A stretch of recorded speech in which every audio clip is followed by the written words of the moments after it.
हमारे भाई और ये दोनों दोस्त रल मिल के खाना खाने के लिए निकले हैं शहर को। तो रास्ते में गाड़ी ने इन पर हमला कर दिया पुलिस वालों ने। स्पोर्ट्समैन है, 24 घंटे वो खेलने वाला, कामकाज वाला, वो तो फजूल फिरता भी नहीं था इधर उधर, बस खाना खाने के लिए निकले हैं।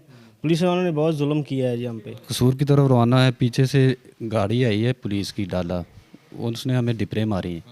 हमने उसे रास्ता दिया है, उसने बड़ी स्पीड से उसने आगे जाके रोड को बंद कर दिया है, ऐसे हमारे क्रॉस करके सीधी गन्ने कर ली हैं हमसे। पहला फायर उसने टायर पे मारा है। बिस्मिल्लाहिर्रहमानिर्रहीम। अस्सलाम वालेकुम नाजरीन, मैं हूं नदीम खालिद।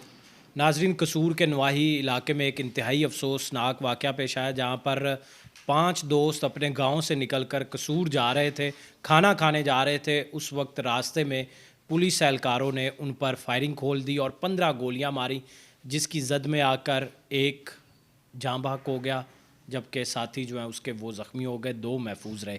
इस वक्त एक मेरे साथ जो दोस्त मौजूद हैं उनके वो उस वक्त उसी गाड़ी के अंदर मौजूद थे। सबसे पहले इनसे जानते हैं कि ये किधर जा रहे थे, क्या सारा वाक़या पेश आया। जाफ़र, मुझे ये बताएं कि क्या ये सारा वाक़या पेश आया, आप लोग किधर जा रहे थे, क्या वक्त था उस वक्त? उस वक्त तकरीबन कोई 11:15 का टाइम होगा। खाना खाने के लिए हम निकले हैं, मैं फ्रंट पे बैठा था। जब हम राजा जंग से कसूर की तरफ रवाना हुए, कसूर की तरफ रवाना है, पीछे से गाड़ी आई है पुलिस की डाला, उसने हमें डिपरे मारी हैं। हमने उसे रास्ता दिया है, उसने बड़ी स्पीड से उसने आगे जाके रोड को बंद कर दिया है, ऐसे हमारे क्रॉस करके सीधी गन्ने कर ली हैं हमसे। पहला फायर उसने टायर पे मारा है। फिर टायर पे जब फायर लगा तो गाड़ी घूम गई, तो फिर हमने खौफ के मारे भगा दी।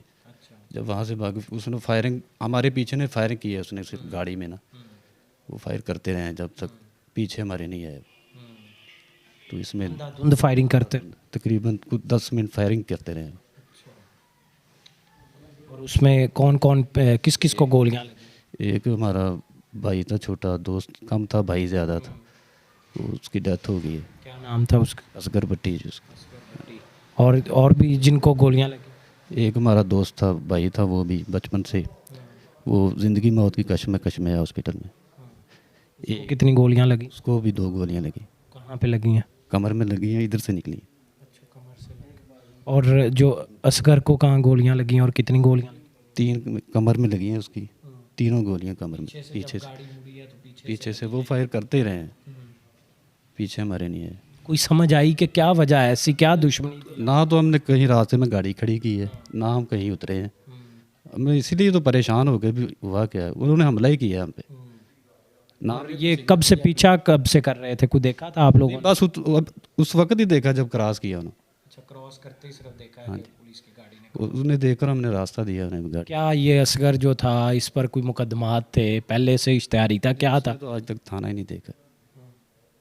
स्पोर्ट्समैन था वो। और जो साथ भी उन पर कोई पर्चे? नहीं, किसी कोई भी नहीं, किसी का भी कोई ऐसा। नहीं, कोई क्रिमिनल रिकॉर्ड भी नहीं था बेचारों का। और दोस्त जिस तरह प्लान करके जो है वो यहाँ से जा रहे थे कसूर, और रास्ते में पुलिस ने एकदम जो है वो क्रॉस किया।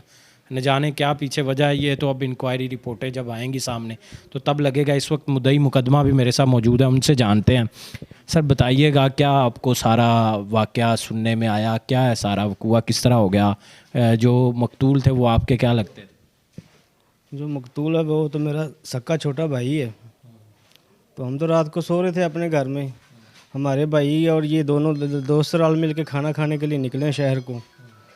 तो रास्ते में गाड़ी ने इन पर हमला कर दिया पुलिस वालों ने, और वो जहाँ बहक हो गया, नाहक जहाँ बहक कर दिया उसे। उसका कोई कसूर नहीं है, कोई मसला नहीं है, उसका कोई मसाइल नहीं है।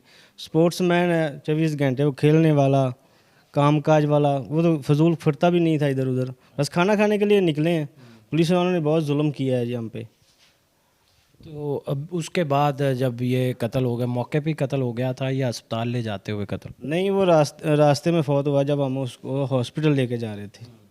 वो वहाँ से पुलिस से तो जान छुड़वा के वो बचा के निकले उधर से, फिर दूसरी गाड़ी में डाल के उसको हम लेके गए हॉस्पिटल, और रास्ते में दम तोड़ गया, हॉस्पिटल नहीं पहुँच सका वो।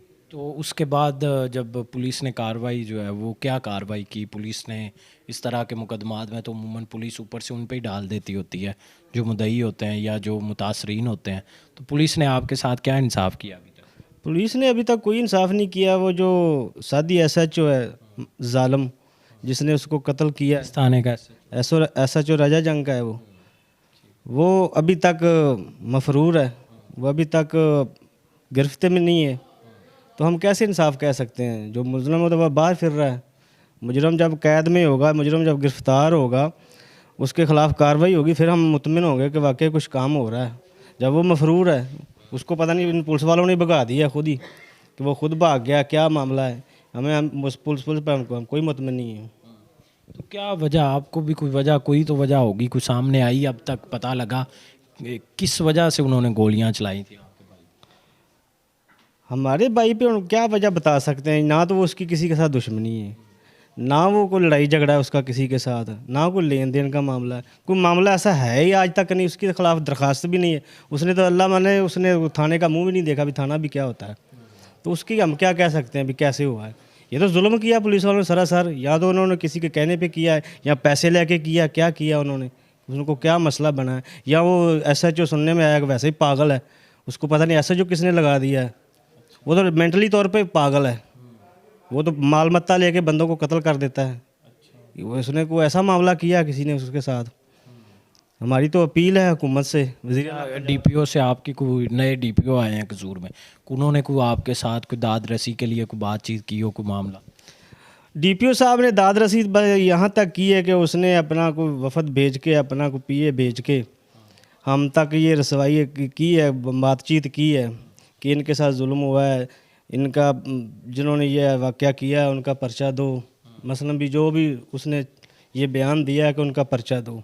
पर्चा हुआ नहीं अभी? पर्चा इंशाल्लाह हो गया है। और ये मुझे ये बताएं कि अपना जो एफआईआर दर्ज हुई है उसके बाद किसी एक को भी गिरफ्तार नहीं किया? कितने लोगों को आपने नामजद किया?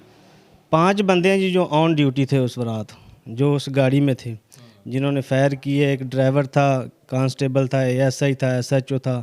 ये 5 बंदे थे। सच्चो खुद भी था उस गाड़ी में? जी सर, ज़ाहिर है एसएचओ की आर्डर के बगैर तो फायर नहीं ना मुलाजम कर सकता। एसएचओ ने आर्डर दिया है फायर करने का, तो उन्होंने फायर किया है ना, वो साथ था। जिस थाने का एसएचओ जो है वो खुद उसमें मुलव्वस हो, उस थाने में कैसे आपको इंसाफ मिल सकता है? कभी इंसाफ नहीं मिल सकता जी। क्या अपील करेंगे आईजी पंजाब से, वज़ीर आला पंजाब से, और जो आला हुकाम है पुलिस के, उनसे क्या अपील करते हैं? हम तो यही अपील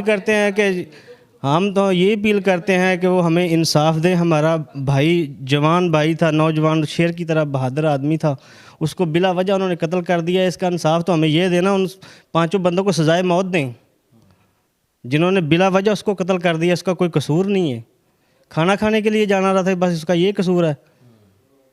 हमारी तो आईजी पंजाब से, डीआईजी साहब से, वज़ीर आला पंजाब उस्मान बुज़दार साहब से ये अपील है कि हम पे रहम करें और हमें इंसाफ दिलाएं। बिल्कुल नाजरीन, ये हमारे साथ इस वक्त मुतासरीन मौजूद थे। ये जाफ़र जो हैं वो उस वक्त गाड़ी में भी मौजूद थे जिस वक्त ये वाक़या पेश आया, और ये मकतूल के भाई भी हमारे साथ मौजूद थे।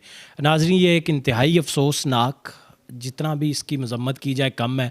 हमारे मुल्क में आए रोज़ इस तरह के वाक़यात हो रहे हैं, लेकिन बाद में ये भी सामने आता है कि पुलिस अपने पेटी भाई जो हैं उनके ख़िलाफ़ कोई कार्रवाई नहीं करती, बाद में बच जाते हैं। उसामा सती वाला केस आपको इस्लामाबाद में याद होगा, 27 गोलियां मार दी गई इसी तरह पुलिस वालों की जानिब से।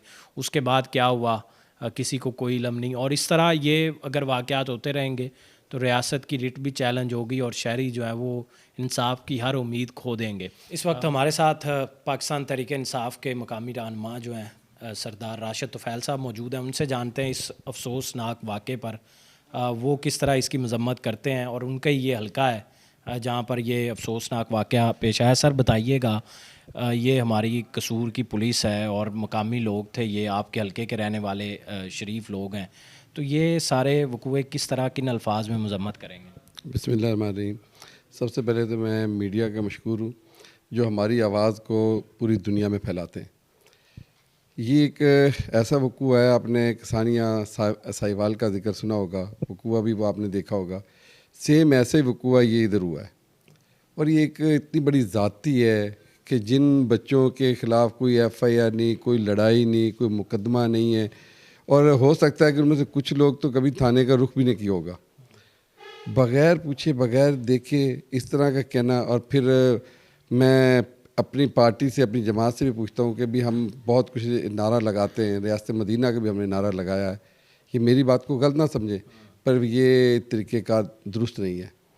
मैं अपनी पार्टी के प्राइम मिनिस्टर साहब से भी कहूँगा, चीफ मिनिस्टर से भी कहूँगा, आईजी पंजाब से भी कहूँगा कि इनका जितना भी नोटिस होए वो सख्त से सख्त नोटिस लिया जाए। और अगर ये साहिवाल जैसे वक़ूए इधर होते रहेंगे और हम रियासत मदीना का नारा लगाएंगे तो मैं समझूंगा ये रियासत मदीना का नारा हमारा कहना फजूल है।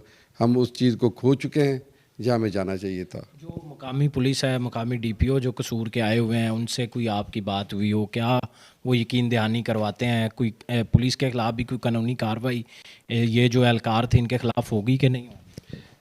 ये हमारे डीपीओ नए कसूर के हैं, पहले इमरान किश्वर साहब थे, इनसे अभी तक तो खैर मेरी मुलाकात नहीं हो सकी है और टेलीफोनी राब्ते ज़रूर हैं। और पुलिस के ख़िलाफ़ होनी चाहिए कार्रवाई, ये कि भी होनी नहीं चाहिए ये कैसे? मेन जब एसएचओ है और वो बग़ैर वजह के डायरेक्शन दे रहा है, उसमें कोई सदाकत नहीं है, उसके पास कौन सी ऐसी खुफिया रिपोर्टें कौन सी एजेंसी ने दी हैं जिन्होंने बेकसूरों को मारा है? तो मैं ये कहूँगा कि वो अगर कहें कि भी उनके खिलाफ़ कार्रवाई नहीं, हाँ ये अफसोस है कि अभी तक मुतलका एसएचओ ना गिरफ़्तार हुआ, ना गिरफ्तारियाँ डली हैं। और स्टेट इतनी कमज़ोर नहीं है और ना होना चाहिए स्टेट को, चाहे अगर उनके अपने अदारे में ये मामलात आ गए तो उन्हें फौरी तौर पे जिस तरह दूसरों के साथ रवैया इस्तेमाल करते हैं, उनके दूसरे लोगों पर सख्त कार्रवाई करते हैं, अजीज़ और कारब को पकड़ते हैं, इनके भी पकड़ के इनको अंदर करना चाहिए और गिरफ्तारी अमल में लानी चाहिए। सर, पाकिस्तान तहरीक इंसाफ की हुकूमत है और 15 गोलियां इस तरह दिन दिहाड़े जो है ये एक डकैतियाँ बहुत ज़्यादा बढ़ गई हुई हैं इधर कसूर के अंदर, और दूसरी तरफ ये इस तरह के वाक़े का होना, तो शहरियों को पैगाम जाएगा कसूर के ख़ास तौर पे? बेचारे इतने गैर महफूज हो गए हैं कि पुलिस जो उनकी हिफाजत के लिए है उनसे भी अब बचकर चलना चाहिए शहरियों को। बिल्कुल आपका ये सवाल दुरुस्त है। मैं फिर ये कहूँगा कि हमारे चीफ मिनिस्टर साहब को और हमारे अदारे को कुछ सोचना चाहिए। अब हमारे पास वक्त कितना है, तो मायूसी है, पब्लिक में भी मायूसी है। मोहतरम चीफ मिनिस्टर साहब, मोहतरम प्राइम मिनिस्टर साहब, इस पर नोटिस लें।